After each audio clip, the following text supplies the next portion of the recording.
Welcome to this very special edition of The Author's Voice with KAJ, a show where we explore the stories behind the stories. Here we dive into the worlds created by authors, discover their inspirations, and ensure that you walk away enriched and inspired. And today we have with us author Ken Kunken. We'll be talking about his book today about I Dream of Things That Never Were, the Ken Kunken Story. And more we'll learn directly from Ken himself. Welcome to the show, Ken. Thank you so much, and thank you for having me as your guest. You are welcome. Welcome to the show once again, this time on the author's voice with KAJ. And so we'll be talking about, much more specifically about your book, I Dream of Things That Never Were, the Ken Kunken Story. But before that, Ken, your life, you have been, such a resilient person, such a fighter, having this whole thing about breaking your neck playing football when you were younger, and then how you built your life to becoming what you are, to becoming an attorney, and so many things. And also, so I want to understand in that context is about your journey towards becoming an author. Means people want to reduce things, you added things along the way. So I want to understand your journey about becoming an author in that context, and whatever you want to share with the people, with the audience. Okay. Well, I had my spinal cord injury in October of 1970. And 6 months later, while I was still in the rehabilitation facility, undergoing intensive rehabilitation, a friend of my Aunt Lorraine by the name of Albert Meglin came to visit me in the hospital. And he suggested that I write a book describing what it was like to have a spinal cord injury and what it was like going through the rehabilitation process. Now, at the time, very few people knew much about spinal cord injuries.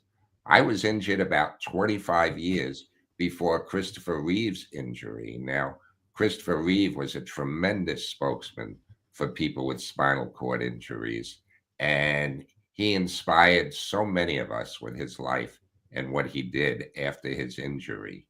But when I was injured, there weren't many people that I could look to for hope or inspiration concerning living with a spinal cord injury.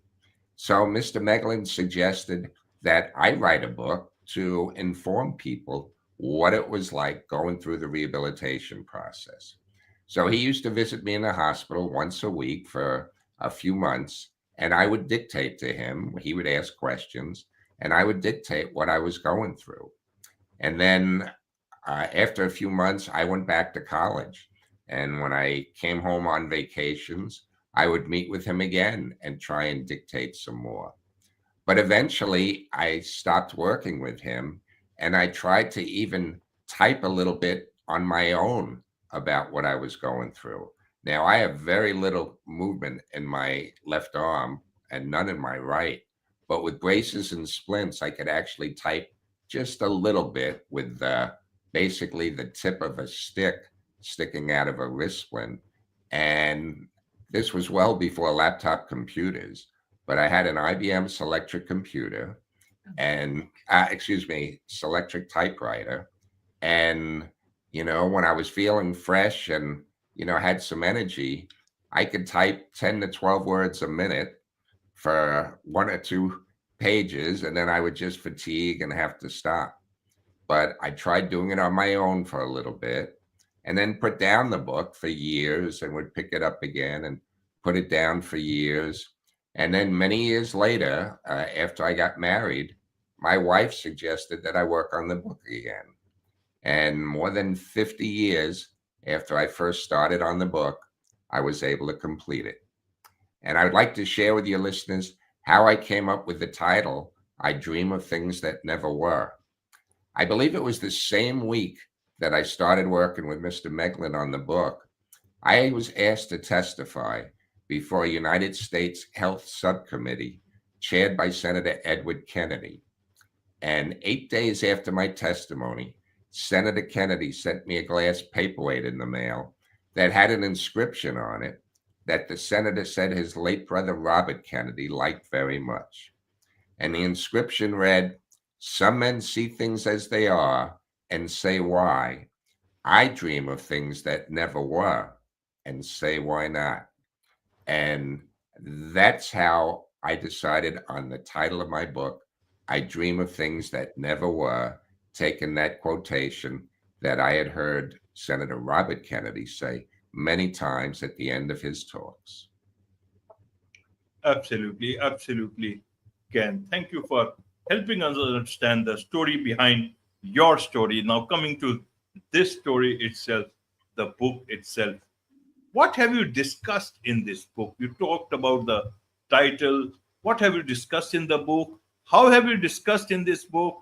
Who is this book for? Okay, well, I think the book could be helpful to everybody who either wants to hear an inspirational story, a story that may help people going through difficulties, hardships, facing a lot of challenges in their life, or family members of people who are going through challenges, and obviously people with physical injuries, people in the rehabilitation profession. So I'm hoping that the book will be beneficial to everybody that picks it up and reads it.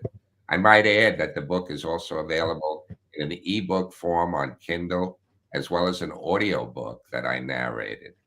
Um, but the book discusses my injury in detail, what it was like being in the hospital, going through the rehabilitation process, but also it discusses in detail what it was like to go back to school while I was almost totally paralyzed, which I still am, and trying to navigate the education system. And then after that, trying to look for a job and convince an employer to hire you when you're almost totally paralyzed. And then eventually I get to the part that I enjoy the most, what it was like dating and eventually meeting the wonderful woman that became my wife. Her name is Anna. And following our marriage, Anna told me that she wanted to have my baby. So I discussed what it was like then trying to have a baby and going through the in vitro process and finally becoming a father. So it discusses what it's like becoming a father and being a father to three wonderful, wonderful children. So it covers the whole gamut of my life, both before my injury, the rehabilitation process, my return to school, my looking for a job, which took quite a while, my work at the job, and dating, and finally getting married and becoming a father. Absolutely, absolutely. What was the most challenging part of writing this book? Well, to write it, I was reliving the most painful aspects of my life. I went back and in detail, I was trying to draw up all those memories that I'd really tried to suppress for so many years of what it was like soon after my injury and being in the hospital and dealing with the medical profession. And I found that very difficult to have to relive those days of my life and to put it down on paper. I never considered myself much of a writer. My best subject was always in math. In fact, I was studying engineering at the time of my injury. So the thought that I would ever write a book was very foreign to me. But I'm glad that I finally did sit down and put my thoughts on paper. And I've received wonderful comments from people who have now read the book. Absolutely. In terms of this book, any particular favorite part that you are fond of that you want to tell the world about?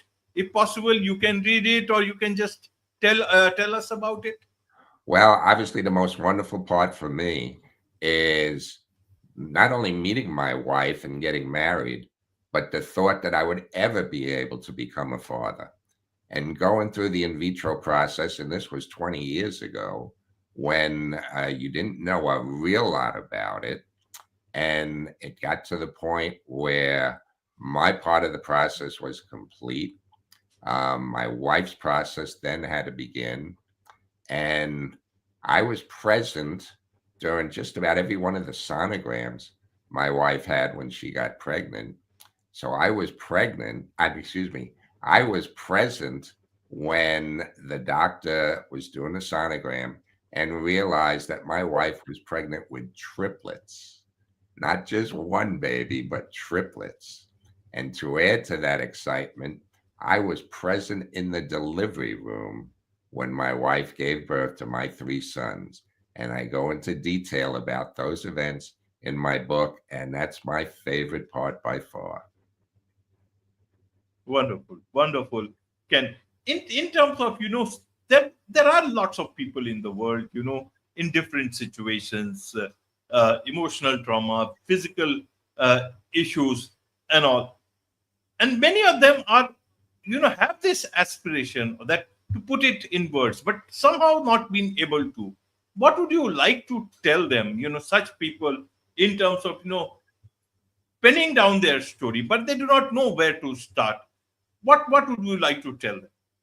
Well, I think we all have stories to tell about our lives.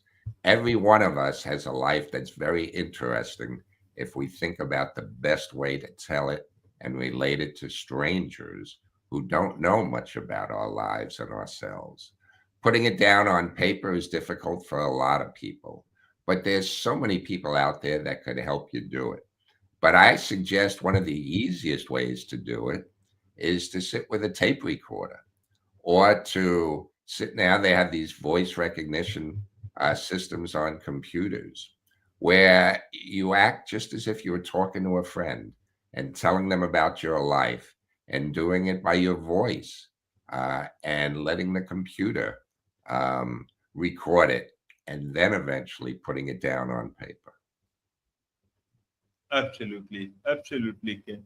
So I want to understand in terms of the marketing part and all, how did you manage all this? Even for everyone in terms of book and everything, people find this difficulty. In your case, how did you manage all these things? Were you very much involved or let it be done by outside people? Well, it was actually very difficult. When I first tried telling people that I was writing a book and wanted to get it published, I had difficulty finding a literary agent who I was told you needed to go through before you looked for a publisher. And that's not entirely accurate. I was able to get a publisher without an agent.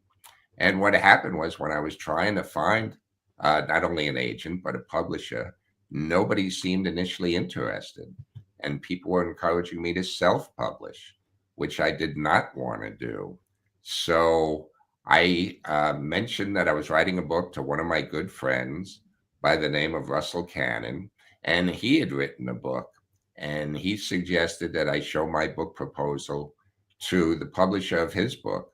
The publisher of his book is a person by the name of Steve Eric, um, who worked at a publishing firm called 12 Tables Press that was devoted to publishing books concerning legal issues and lawyers. And while I'm a lawyer, most of my book did not concern my life as an attorney. It was more a personal journey on my part.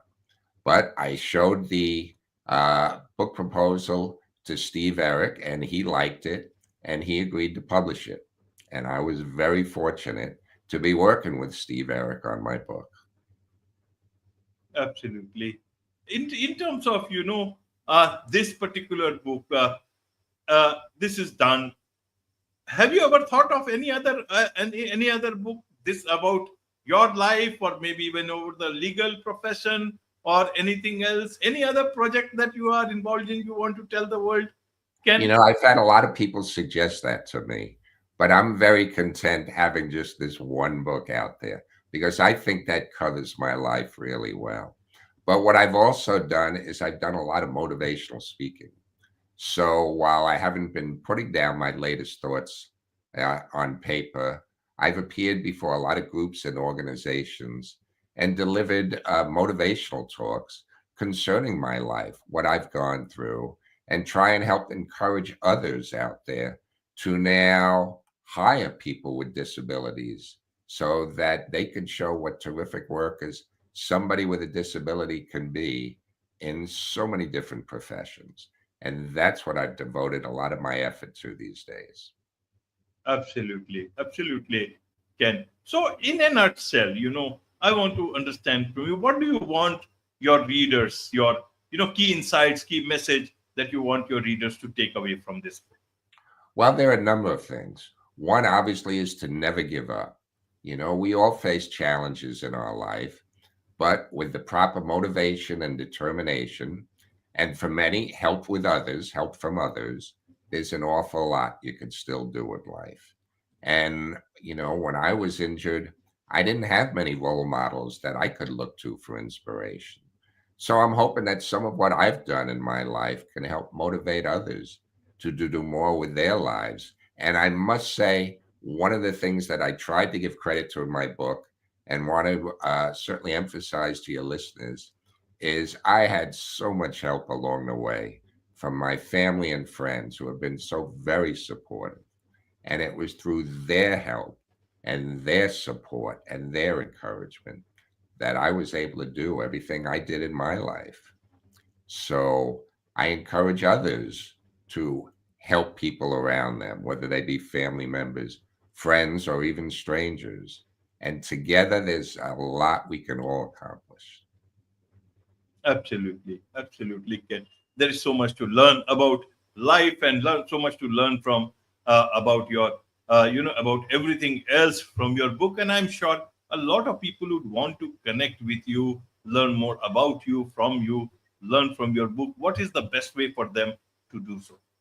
Well, they can go on my website, which is kenkunken.com, and that will tell them more about me, about the book, and how they can get in touch with me with any questions. Wonderful. With this, it's a wrap on this very special edition of The Author's Voice with KJ. Thank you so much indeed for joining us. Thank you.